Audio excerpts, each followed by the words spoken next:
God, you got to give me a vision for what you want me to do. God, I want you to break my heart over the things that break your heart. The walls around the hearts of men are high and they're deep and they're thick.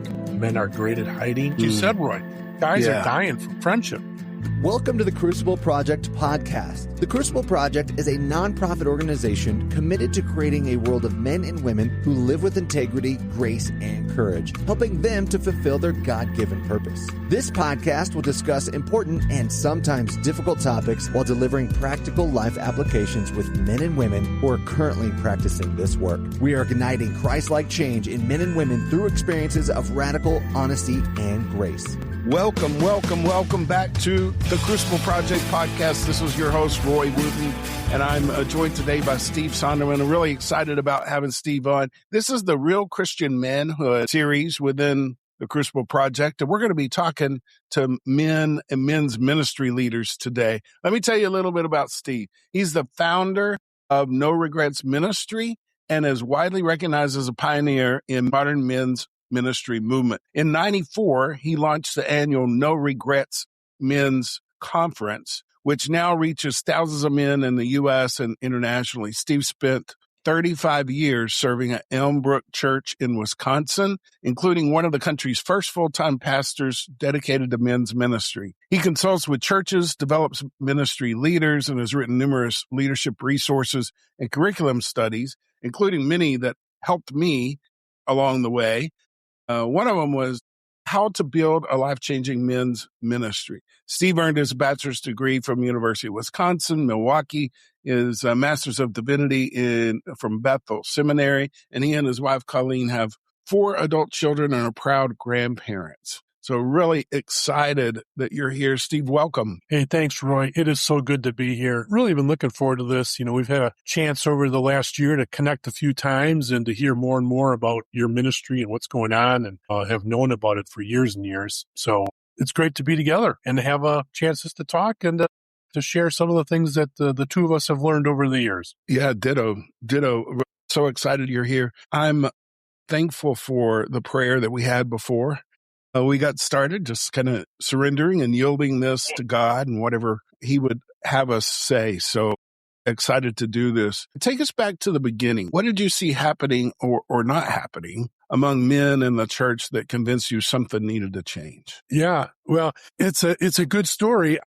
I was a college-age pastor at Elmbrook first. I was probably in my 6th year of being the college-age pastor. And by that time, Colleen and I had 4 young kids, and, college-age ministry, there's a lot of late nights, a lot of bus trips and pizza parties and visiting campuses. And so it was really difficult because I was being up so late with the college kids and then to have the little kids at home. And so I went to our senior pastor, Stuart Briscoe, at that time. And I said, Stuart, you know what? I don't know if I can do this. Is there another ministry maybe that would be better suited for a guy that has young kids versus really youth ministry? And so I said, I've got some ideas for you. I said, I'll do evangelism ministry. I'll do missions ministry. I'll do prayer ministry. I'll do assimilation ministry. I said, I'll do any of those, and he said, okay, let me get back to you. And about a month later, he called me back into his office and he said, so here's what we're going to do. I'd like you to do men's ministry.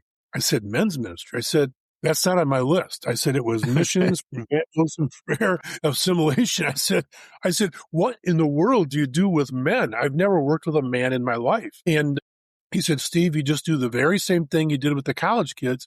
Just try to act a little bit more mature. And so that has sort of been my job description for the last 42 years. And so I made the transition, and that was back in, I think, 91, 92. And when I started, like you said, there was no one else in the churches as a pastor doing men's ministry. There was men's ministry going on. It was just a lot of pancake breakfasts. Yeah. Small groups, maybe a service project. There might have been a couple of retreats. Most ministry to men at that time was being done by parachurch organizations. Promise Keepers had just started. They had their first conference, and then Pat Morley with Man in the Mirror had just started at the same time as well. And then the Navigators had a special little focus on executives. Campus Crusade for Christ, they had a little focus part of their ministry for executives. CBMC, Christian Businessmen, was around. They were doing their deal. So there were a lot of non-church stuff organizations doing it, but very little in the church world. So one of the first things I did is I said, I have no idea what to do. And so I just started calling up these guys, seeing what they were doing. But the most important thing I did is after I talked to Stuart, I drove downtown Milwaukee, and I drove down to our business district. And it's not a huge business district, but we do have one here in Milwaukee. And I parked my car and I got out and I just started walking. And it was like walking around the walls of Jerusalem. I said, God, you got to give me a vision for what you want me to do, because I have no idea what to do with men. I think I was like 35 at the time, 34. And like I said, never worked with a man in my life. And I said, you have to give me a vision. And I said, God, I want you to break my heart over the things that break your heart. And then I drove to another business district up in Brookfield where I live. And did the same thing. I just walked for about an hour, and I said, God, give me a vision, break my heart. And that was my prayer for the first 6 months. And I didn't do anything. I literally just prayed. Matter of fact, the transition was made January 1st. And I went and did my first men's breakfast January 15th.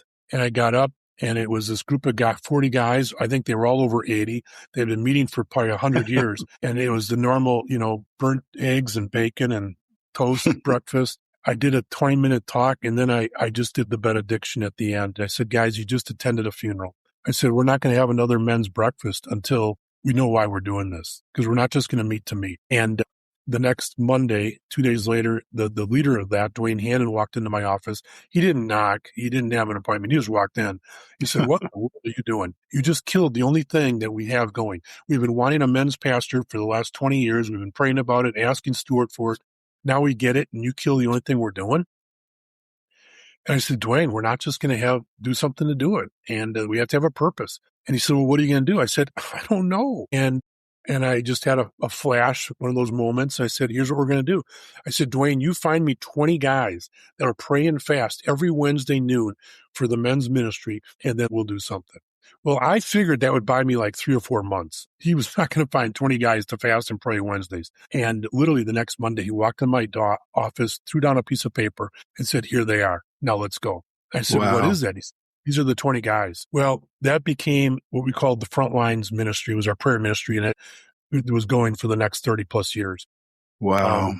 That grew to about 80 guys that they could pick a day. They would just pick a day that worked on their schedule that they would pray and fast over the lunch hour for the ministry and what we were doing. And Roy, that truly became the foundation of everything we've done, is prayer and fasting. And I think the walls around the hearts of men are high, and they're deep, and they're thick. They don't come down easily. Men are great at hiding. And so it's going to happen through prayer. And prayer, God's going to soften their heart. God's going to draw them to himself. And we truly have to believe that and act on that. So that was the start. That's how that got everything going. And to answer your question, what's the differences, or what did I see back then? Men's ministry at that time was a program. It was event-based, usually done by one guy. It was a lot of pancake breakfasts, and there was very little discipleship happening. And so the first thing I did is that I started in January. That fall, September, I wrote a course. At that time, it was called the Top Gun Discipleship Material. And it was a 2-year training course for men. And I picked 24 guys, 12 men on Tuesday, 12 men on Wednesday at 6 a.m. And I said, this is going to be a huge commitment. And you have 2 hours of homework every week.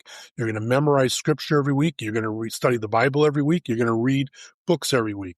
We're going to meet for 2 hours every week. And you're going to be in small groups. You're going to share. You're going to be accountable. You're going to open up your life. And then we're going to dive into the scriptures and talk about what does it mean to be a man. And we're going to look at building your spiritual muscle, and what does it mean to be a dad? What does it mean to be a husband? How do you take your work and your faith and you bring those things together? How do you become a man of influence? We're going to help you know what you believe, just some basic Christian doctrine. And we got done with the first year, and we were 24 for 24. 16 of the guys said, you know what, I want to do this next year. I want to lead a group. Well, I knew we couldn't start 16 more groups the next year. There wouldn't be enough guys. So we put them together to co-lead, which was the best thing that ever happened by accident, God ordained. The next year we did 8 groups, then 10 groups, then 12 groups, then 16 groups, then 18. And it just, we put thousands and thousands of guys through that process at Elmbrook. And that became the foundation. We were the minor leagues for the church. And we just developed leaders for the children's ministry and for the prison ministry and the student ministry and every ministry except the women's ministry. We were sending out leaders to help in the church. And it became the pipeline for leadership, for elders, for pastors. But it was a process. It was a process of going slow, going deep, not worrying about numbers, and just investing in a small group of guys. I love it. Same thing. I have certainly been in that circumstance where I've been given a task by church leaders or my pastor and no training, no reaching out to people to see what they're doing and why they're doing it and trying to figure it out. That's not a good feeling. That's not a good feeling. And you went straight to God, listening to God first in prayer. And then you built that foundation of prayer in your ministry. That I believe is why God's blessed what you've done for so long. I also, like so many of the churches I've been a part of over the last, 40 years, my adulthood, I don't think I've had one that actually had a men's pastor. Usually in a lot of the churches, it's lay-led. If there's a staff assigned to it, it's like the executive pastor or somebody who's not necessarily in the pastoral role, but, serving in the church in ministry. And I contrast that with most churches' budget for women's ministry. Like there's no budget for men's ministry, but there is a budget for women's ministry. So we end up with that event-based ministry where we're just getting together, whether it's monthly or weekly or quarterly, with a breakfast. And I was a part of one men's ministry at a church and that we would eat. And then the women had some to-dos for us around the church building. Yeah. So it was like, we need a men's ministry for the free labor for the church, kind of thing. Yeah. But nothing intentional around the true discipleship. Yeah. And certainly the thing that I see that bothers me the most in the churches that I'm engaging in the ministry at Crucible is how many Christian men they love Jesus. They're regularly at service. Sometimes they serve in addition to that, but they have no real relationships with other men, right? Yeah. It's shallow relationships, conversations about the weather and their favorite sports teams. And it's no different than the relationships between them and some business colleague, And I think there's a real crisis in men having deep friendships, the kind of friendships that buoy you through the temptations that come at us. I love the No Regrets conference. I've heard good things about it for a long time. When you launched No Regrets in 94, what did you believe men were really hungry for? Boy, there's a question. Well, to be honest, when we first did the conference, our first one, we had the ministry going now for a couple of years. And we just thought, we had been taking guys out to Denver, to Boulder, to Promise Keepers conference. We'd load up a bus and our buses. And we thought, February's mid-year from the July conferences, and guys need sort of maybe a shot in the arm mid-year. And so with our first time we went, it was purely just when we got to start the conference, I got 12 guys together in our fellowship, in our conference room. And I said, listen, guys, why don't we do an event for just the men of our church and let's just have an event? Because we hadn't had an event. We hadn't done a retreat. We hadn't done a golf outing. We were just doing these Top Gun groups, these discipleship groups.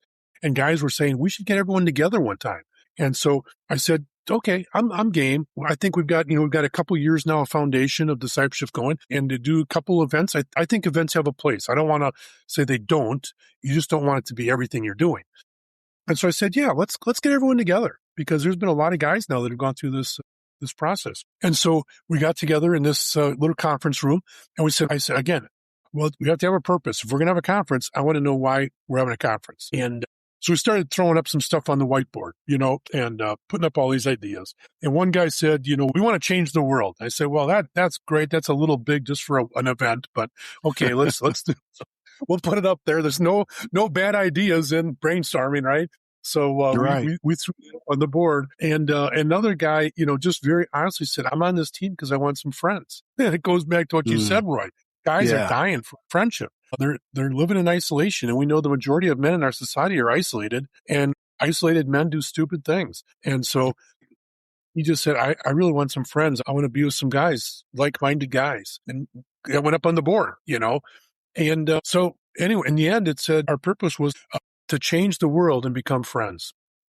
And so that really became the impetus, is we wanted to be friends. And I can tell you right now, Roy, this year's conference is number 34. And wow. All the guys that were with me 34 years ago are still on that team. Wow. Still friends. Still friends. We go golfing together. We hang out. We have meals. We've gone through divorces and deaths of spouses and death of children and loss of jobs. We've gone through everything that life can throw at you. We've gone through as a group because we wanted to become friends and change the world. And the changing the world was that was the gravy. It's the relationships. So anyways, the first event was a Friday night, and Stuart said he would MC it. And we asked Joseph Stoll, who was then the president of Moody Bible, to come up from Chicago to speak at it. And we didn't sell tickets. We just told people, hey, we're doing this. Show up. It's $5. And we're going to do some worship, and we're going to have Joseph Stoll do a talk. That was it. That's all. It took about 2 months to plan this thing out. And all of a sudden, we had just moved into our new facility at Elmbrook, holds 3,200, and we packed the place out. Wow. And then we got together after it to evaluate. And the guy said, well, I think we should do this again next year. And I said, well, I thought this was just like a one and done.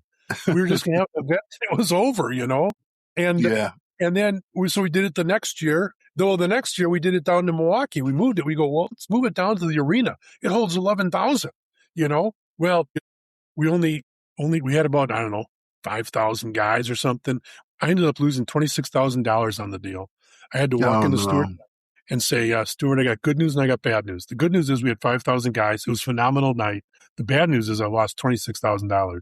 And he said, well, that's okay. He said, it was worth it. I believe in it. And just over the next number of years, just pay us back. And that's what we did. And then what have I learned from that?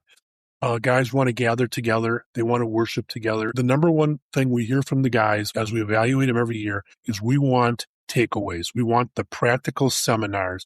They don't care who the big speakers are. They want the practical seminars, how to be a better dad, how to parent teenagers, how to parent young kids, how to deal with my finances, how to integrate my faith and work, all the practical things of being a man.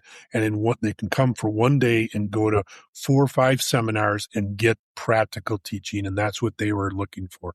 Getting connected, being on a bus for 3 hours, coming down from all over the Midwest and driving in, leaving at 2 or 3 in the morning, but they're together and they want to be together and they want to learn together. Yeah, that's awesome. Tell us a little bit about when, where, and how to get engaged in the next one. You bet. Our next conference is the first Saturday of February. And so it has grown over the years. Now, this last year, we had 160 host sites. We had about 200 and some small groups in 15 different countries. And so you can stream it live right into your church, or if you're a small group leader, you can stream it right into your living room.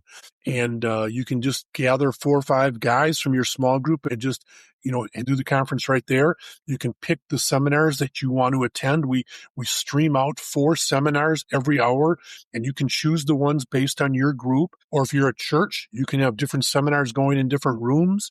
We encourage churches to make it their own.